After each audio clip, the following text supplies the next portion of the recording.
Today on Smash Factor TV we're going to have a look at how to improve that golf swing and get it up from putting and into chipping.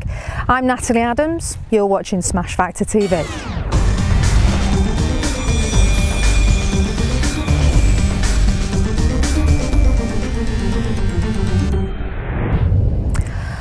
Hi everyone and welcome to week 2 of our Smash Factor Get Into Golf coaching programme. Last week we worked on putting and we discussed how your golf swing is very similar to looking at a circle that you're moving the club head around you on, and we looked at the orange part of the circle, the very lowest part of the swing arc.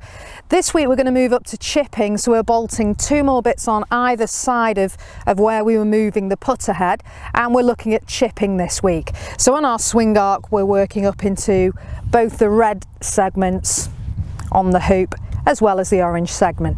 Now again, what I would like to just reiterate again is remember that this is an arc that you're swinging on, it is a circle, and there is a low point to that circle. With today's session and what we're going to do with the chipping, it's really vital that we look at getting that low point of that circle absolutely where the ball is, if not just to the left of it if you're a right-handed golfer. So really important to work on where that low point of that swing arc is. So looking at chipping then, we are going to take a 7-iron. So it's not the longest club in your bag, it's not the shortest club, it's a really good mid-range, and also with the 7-iron it doesn't have the most loft on the club face, so that's the angle that the club face leans back at, but similarly it doesn't have the least. So it's very good, very middle of the range for us. Now, as we talked about last time, we want to get our hands on correctly because it is the only contact that you have with the golf club, and it will give you control over the club face. So again, for right-handed players, we want to place the left hand on at the top, and we talked last time with the putter about putting the thumb straight down the front and wrapping the fingers round the back. Now if you do that in a basic form, that will get your hand on in the correct position.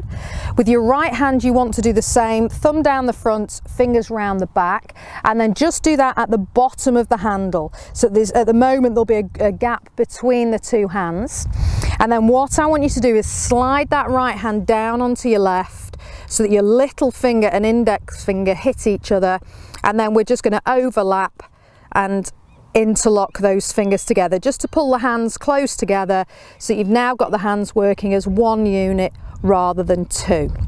Checkpoints for you here to know that your hands are on in the correct position.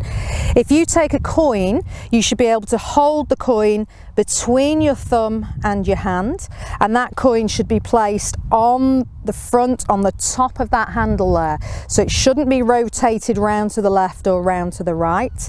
And when you look at that coin on the front of the handle, ideally we want to see that it's pointing up at your right shoulder.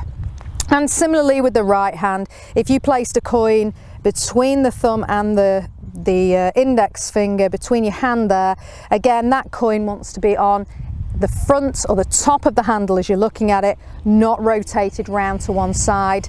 And ideally that coin again pointing up anywhere between the chin and the edge of the right shoulder, so in this area here.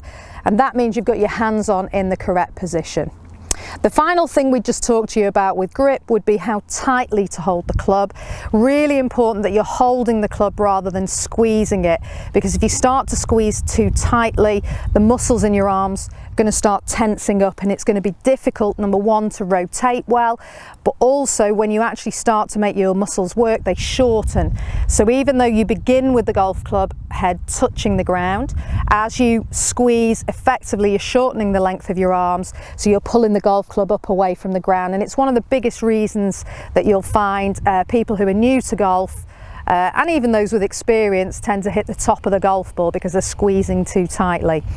So if you pop your hands on, if you squeeze as tightly as you can, and we call that a 10, and then just half that to a 5, and ideally you want to be a 4. So 4 would be absolutely ideal, but half of as tight as you can squeeze would be great as well. And that will get your hands on correctly. For setup, we want to make sure that once the golf club is next to the golf ball, that you're stood a comfortable distance away. If you put your feet together so they're pointing at the ball, we're going to take a small step left and a small step to the right, and that will get the ball in the middle of your feet. And then to chip well, we just want to pull the left foot back, directly back, so that your toes aren't in line anymore. Your left foot should just be behind where your right toes look. And we now want to push the hands forward. So really work on creating a straight line from the left shoulder all the way down the left arm so that it's extended down the shaft of the golf club. Absolutely crucial to be set up in this position. You want to position your nose so it's just to the left of the ball as you look down, and you should feel that you've got slightly more weight in the left side, and that's a great position to chip from.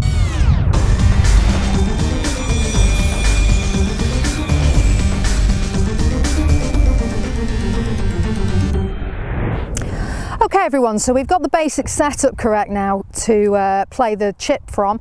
We're going to look at how to actually move the club correctly to make a really good chipping stroke. So once again, feet together, you would be pointing the feet at the ball, club head next to the ball. At the moment, just stand a comfortable distance away from the golf ball. We will go into distance away and posture a little bit more detail next week on week 3. Hands on the way we've talked about, step left and right, just very small steps there, left foot back, nose to the left of the ball and hands opposite the left thigh, so we create this really straight line. So very simple here to make a basic chipping movement. We just want to take that straight line to the back away from the ball to the right, and then we want to move that straight line through the ball to the left. So the left arm and the club continually in a straight line, as so.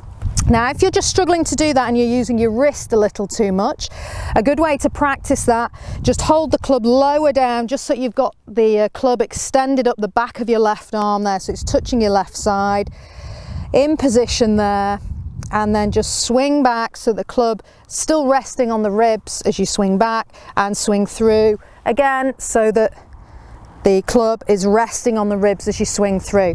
And to achieve that, very important that you're just letting your body rotate slightly to the right as you swing to the right, and then letting your body rotate towards the left as the arms move to the left, and that will ensure that you keep the wrist nice and quiet during the action and that you're using your body to play the shot.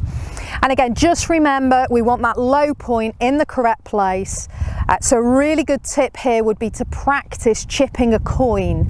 So if you put the coin down rather than a golf ball, and then just practice catching the coin, so you chip the coin off a mat or off the grass, that'll really show you where your low point is, and it'll really help give you some feedback. So if we're going to play the shot, again, just set up as we've just discussed. We've got the hands forward, and we'll just put this into slow motion now for you, just so you can see how we keep that left arm really straight all the way back and through on the swing.